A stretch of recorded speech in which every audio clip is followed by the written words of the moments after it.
સોમવાર 23 માર્ચ 2026 ઉપલી મેળીનું મનન. મને સામર્થ્ય આપો. બાઇબલ વાંચન યશાયા 40:27-31 કલમ વાંચીશું. હે યાકૂબ, તું શા માટે કહે છે, અને હે ઇઝરાયલ, તું શા માટે બોલે છે કે મારો માર્ગ યહોવાથી સંતાડેલો છે, ને મારો ન્યાય મારા દેવના લક્ષમાં નથી? તે શું નથી જાણ્યું? તે શું નથી સાંભળ્યું? યહોવા તે સનાતન દેવ છે, પૃથ્વીના દિગંત સુધી ઉત્પન્ન કરનાર તે છે. તે નિર્ગત થતો નથી ને થાકતો પણ નથી. તેની સમજણ અતકર્ય છે. નબળાને તે બળ આપે છે, અને કમજોરને તે પુષ્કળ જોર આપે છે. છોકરા તો નિર્ગત થશે ને થાકી જશે, અને જુવાનો ઠોકર ખાશે જ, પણ યહોવાની વાટ જોનાર નવું સામર્થ્ય પામશે. તેઓ ગરુડની પેઠે પાંખો પ્રસારશે. તેઓ દોડશે ને થાકશે નહીં.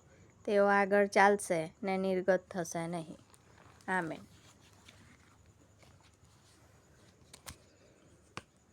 હે યહોવા, મારા તારણ, મને સહાય કરવાને ઉતાવળ કરો.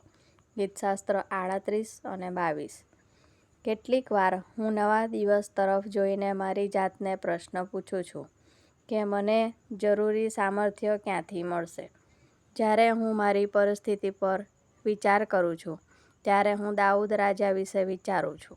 તે ઘણીવાર એવી પરિસ્થિતિઓમાં હતો કે જ્યાં તેને લાગ્યું કે તેની પાસે આગળ વધવા માટે સામર્થ્ય નથી. અને આજના બાઇબલ વાંચન મુજબ તે મદદ માટે ઈશ્વરની તરફ ફરે છે. તેના પોકારમાં ફક્ત નિરાશાની લાગણીઓ જ વ્યક્ત થતી નથી, પણ તેમાં ઈશ્વર તેને મદદ કરશે તેવો વિશ્વાસ પણ વ્યક્ત થતો હતો, કારણ કે તેણે અગાઉ ઘણીવાર ઈશ્વરની મદદનો અનુભવ કર્યો હતો. યશાયા 40:31 આપણને યાદ અપાવે છે કે પણ યહોવાની રાહ જોનાર નવું સામર્થ્ય પામશે. તેઓ ગરુડની જેમ પાંખો પ્રસારશે. તેઓ દોડશે ને થાકશે નહીં. તેઓ આગળ ચાલશે ને નિર્ગત થશે નહીં. ઈશ્વર જાણે છે કે આપણે કેવું અનુભવીએ છીએ. ભલે આપણા દિવસો આપણા માટે મુશ્કેલ હોય, પણ ઈશ્વર દરરોજ આપણી સાથે છે. જેમ આકાશમાં હવાના પ્રવાહો ગરુડને ઉડવાના માટે સક્ષમ બનાવે છે, તેમ ઈશ્વર આપણને સામર્થ્ય અને પ્રેરણા આપે છે, જેથી આપણે આગળ વધીએ અને થાકી જઈએ નહીં. ઈશ્વર મને જ્ઞાન આપે છે કે જેથી હું મારી શક્તિ મહત્વપૂર્ણ બાબતો પર કેન્દ્રિત કરી શકું અને અર્થહીન અને બિનઉપયોગી પ્રવૃત્તિઓમાં સમય બગાડવાનું ટાળી શકું, પણ જેવી કે સોશિયલ મીડિયા પર સતત સમય વિતાવ્યા કરું. મારે જે કરવાનું છે તે કરવા માટે ઈશ્વર ફક્ત સામર્થ્ય જ નથી આપતા, પણ વધુ સારી વ્યક્તિ બનવા માટે પણ મને મદદ કરે છે, કે જેથી બીજાઓને માન આપું અને જેઓ મુશ્કેલીમાં છે તેઓ તરફ દયા દર્શાવું. આજનો સુવિચાર: જ્યારે મારે સામર્થ્યની જરૂર હોય ત્યારે હું ઈશ્વર પાસે જઈશ. અમે વિશ્વાસ રાખીએ કે તેઓ મને મદદ કરશે.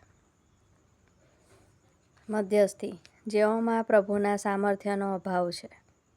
પ્રાર્થના: વાલા પ્રભુ, જ્યારે અમે પોકાર કરીએ ત્યારે અમને સાંભળીને અમને સામર્થ્ય આપવા અને વિશ્વાસમાં અમે કંઈક સારું કરી શકીએ માટે મને મદદ કરવા માટે આભાર. પ્રભુ ઈસુના નામમાં. આમેન.